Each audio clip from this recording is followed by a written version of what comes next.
I was straight-lined. I mean, totally straight-lined, out of my body, dead for an hour and a half.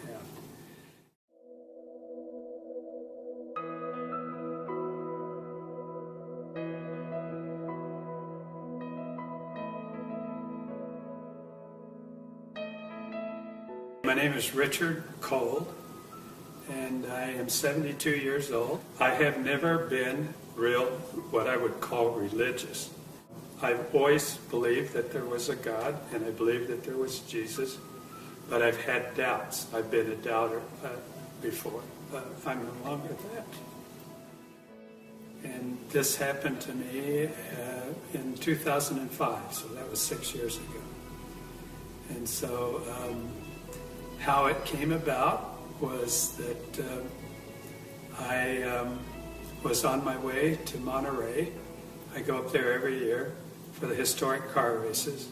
While I was stopped at the stoplight, I had a pain that started in my jaw, right in the mandibular area, went down my jawbone, down my carotid artery, and into my chest. I said, "Oh, this is strange."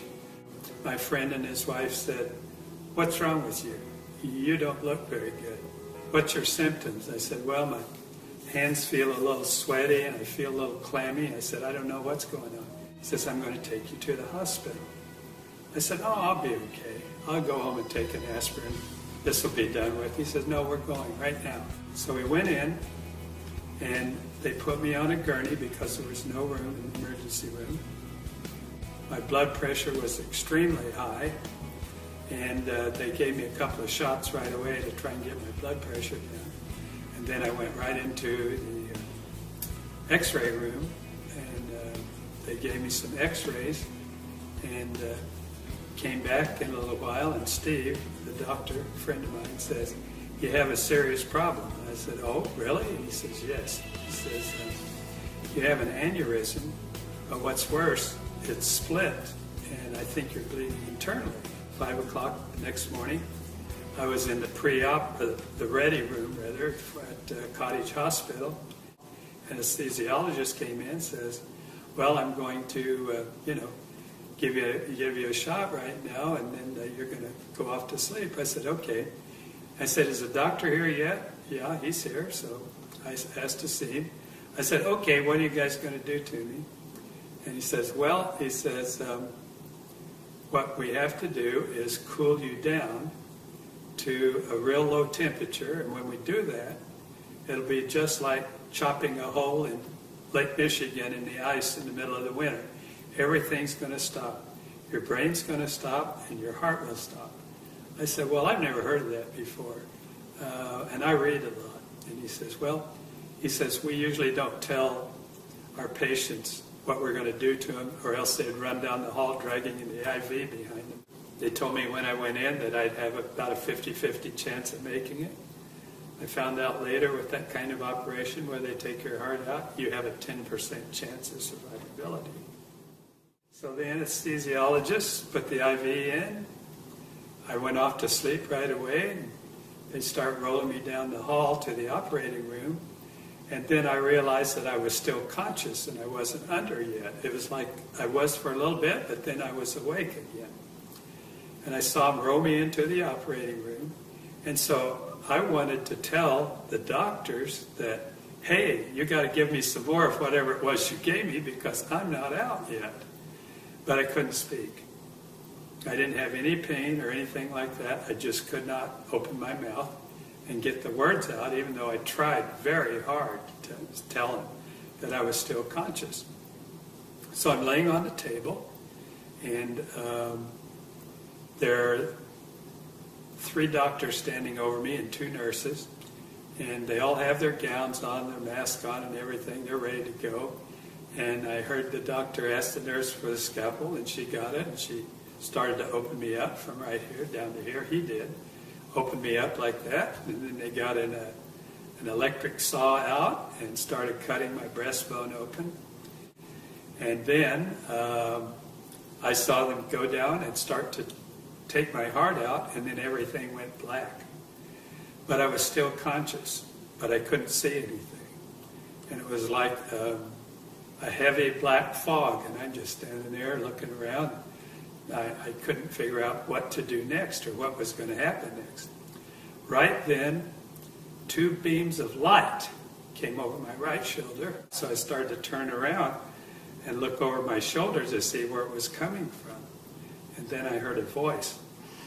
And the voice was very authoritative, not loud, but he says, "Don't turn around." And I'm thinking, well, why not? And he says, "Don't turn around, because if you see my face, you'll have to stay here." And he says, "Now, that'll be okay if you stay here, but I have a job for you, and if you disobey me, I won't be happy." And he says, "You don't want to see me unhappy." So I said, "Yeah, well, okay, I better pay attention and do what he says." And then I said, "I know who you are." He said, "Oh, you do?" And I said, "Yeah." And all during this conversation, I had a feeling of where he was, that he was walking back and forth behind me, that he was sitting in a white throne, just a plain chair, didn't have jewels or anything on it, but just a plain white chair. And I could just feel that, and I don't know why. That's what I was feeling. The next thing that happened is he said, "Do you have any more questions before you leave?" I said, I got to think about this. And I thought, I was thinking really hard, what am I going to ask God? Couldn't think of anything.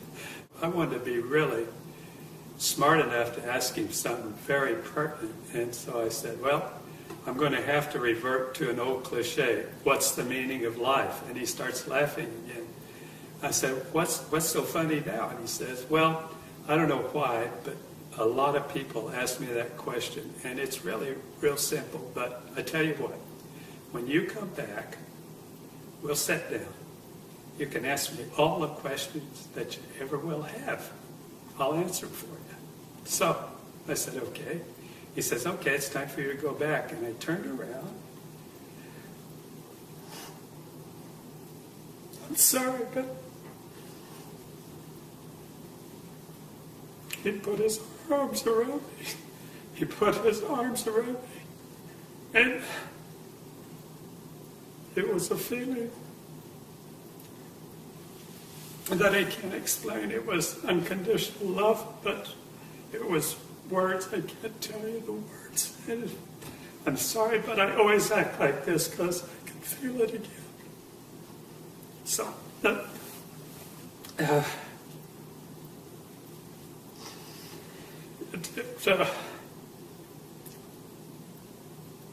it changed my life. And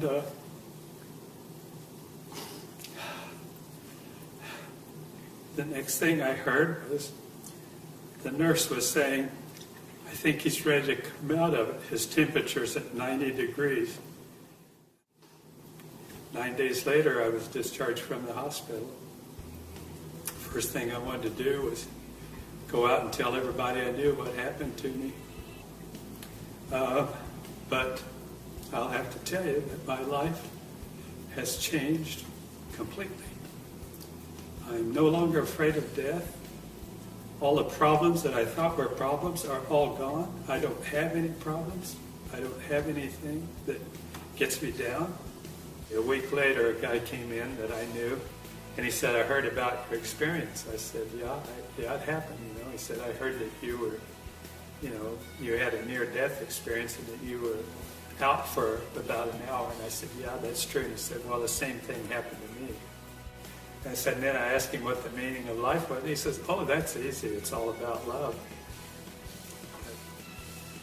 That was the perfect answer. So I got that message right away. Now I study the Bible, and it's taken me a long time. I've been doing it for 6 years. I'm up to Matthew. I've translated every word from the original manuscripts into English. I was baptized recently. People ask me questions about that. Well, why are you getting baptized now? And I said, because it's the right time. You know, I don't know what else to tell them. I don't believe that you have to be baptized to go to heaven, but I know one thing. I want to follow what Jesus did. He set an example. I want to, so I did.